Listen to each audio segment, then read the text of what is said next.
આપ સર્વને પરસોત્તમ માસના જય શ્રી કૃષ્ણ. ગાથા ચેનલ પર આજે આપણે પરસોત્તમ માસનો અધ્યાય 14મો તથા આજની કથા વાર્તા સાંભળીશું. આવી જ અન્ય કથા વાર્તા સાંભળવા માટે ચેનલને સબસ્ક્રાઇબ જરૂરથી કરજો. તો આવો સાંભળીએ આજનો પરસોત્તમ માસનો અધ્યાય 14મો દ્રઢધન્વાના પૂર્વજન્મની કથા. સુત પુરાણી બોલ્યા, હે મુનિ શ્રેષ્ઠો, રાજા દ્રઢધન્વા જ્યારે ચિંતાતુર દશામાં હતો તે અરસામાં ઋષિ વાલ્મીકી તેમને ત્યાં પધાર્યા. ઋષિને જોઈને રાજા ઘણો હર્ષ પામ્યો અને તેમને આવકાર્યા. તેમનું પૂજન કરી પગ ધોઈને તે જળ મસ્તકે ચડાવ્યું અને તેમના પગ ચાંપવા લાગ્યો.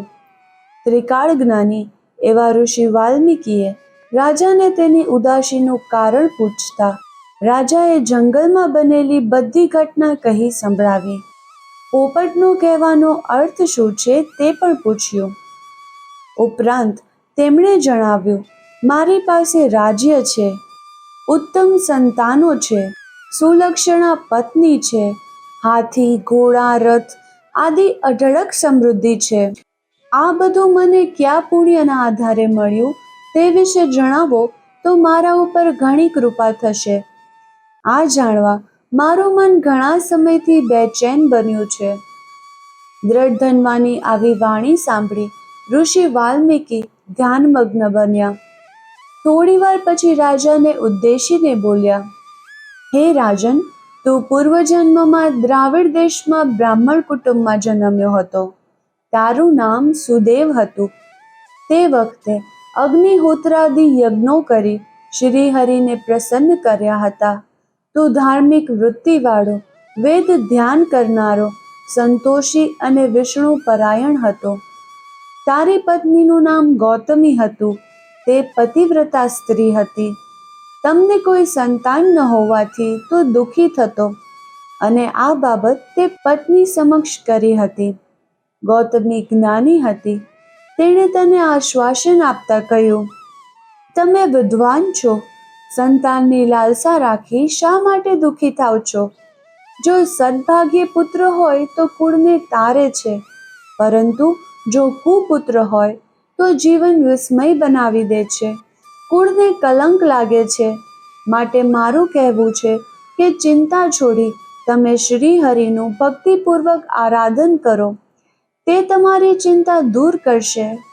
જેમ કરદમ ઋષિની શ્રદ્ધા ભક્તિથી ખુશ થઈ ભગવાને તેમને કપિલદેવ નામના પુત્રની ભેટ આપી હતી, તેમ ભગવાન આપણી સામે પણ જોશે. ગૌતમીના આવા વચનો સાંભળી સુદેવ આનંદિત થયો. તે પોતાની પત્નીને સાથે લઈને તાવણી નદીના કિનારે ગયો. ત્યાં તેણે તપ આદર્યું. તે 5મા દિવસે ફક્ત સૂકા પાંદડા ને જળનો આહાર કરવા લાગ્યો. આમ તપ કરતા 4000 વર્ષ વીતી ગયા. સુદેવના તપથી પ્રસન્ન થઈ ભગવાન વિષ્ણુ ગરુડ પર બેસી તેમની પાસે આવ્યા. ત્યારે સુદેવ આનંદિત થઈ હર્ષભેર ઊભા થઈ ભગવાન વિષ્ણુને પ્રણામ કર્યા. શ્રી બૃહનારદીય પુરાણના પરસોત્તમ મહાત્મયનો દ્રઢધન્વાના પૂર્વજન્મની કથા નામનો 14મો અધ્યાય સંપૂર્ણ. ઘણા ભક્તો એવા હોય છે કે કોઈ કારણવશ ઈચ્છા હોવા છતાં પણ ઉપવાસ કરી શકતા નથી તથા નિયમિત વ્રત પાળી શકતા નથી.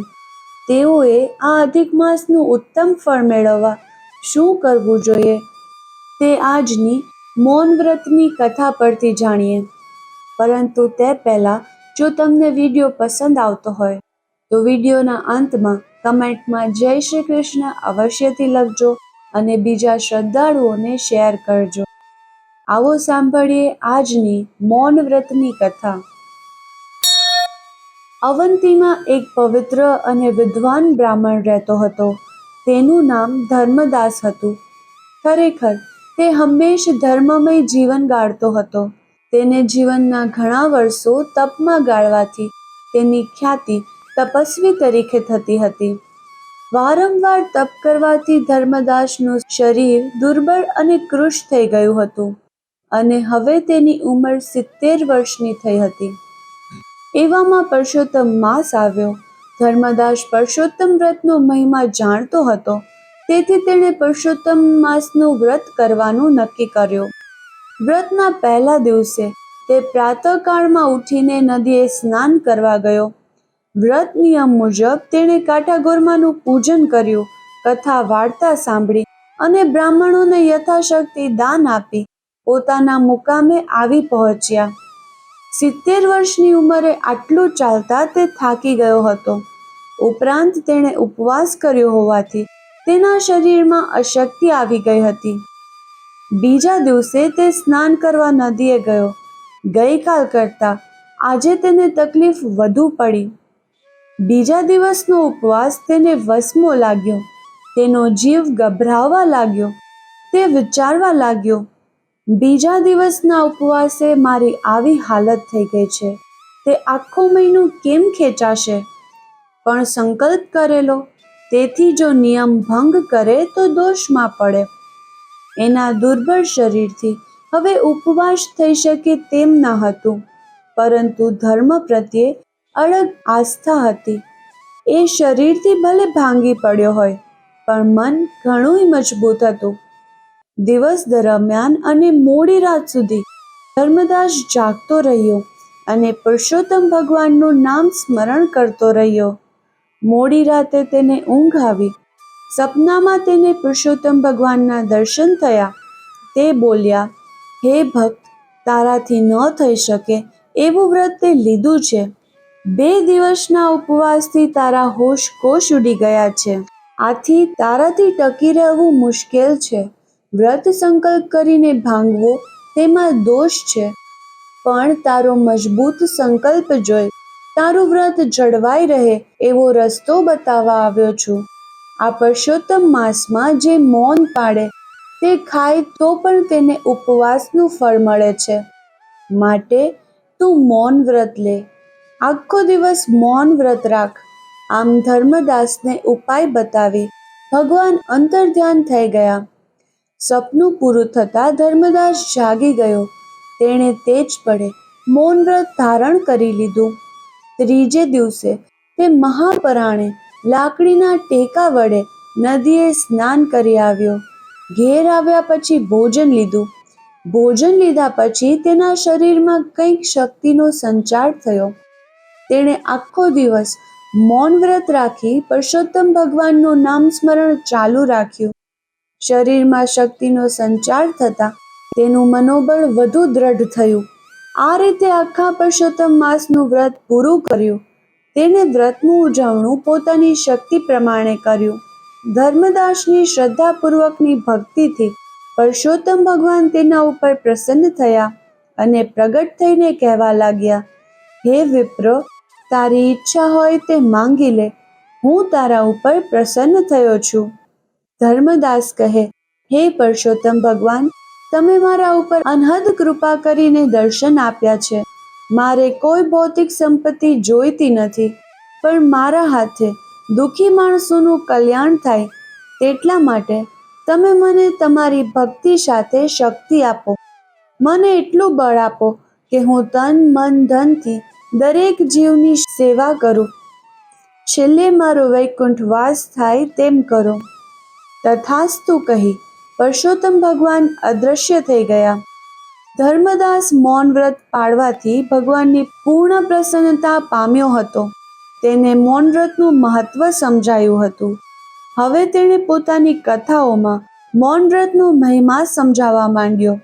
તે કહેતો, હે ભાઈઓ, દિવસમાં અમુક સમય મૌન પાળવું જોઈએ. તે ન બની શકે તો આંતરે દિવસે અમુક સમયે મૌન પાળવું. તે પણ ન બની શકે તો અઠવાડિયામાં 1 દિવસ નક્કી કરી મૌન પાળો. આખો દિવસ ન બની શકે તો અમુક સમય પરંતુ મૌન પાળો. તેમ પણ ન બની શકે તો છેવટે જમતી વખતે તો અવશ્ય મૌન પાળો.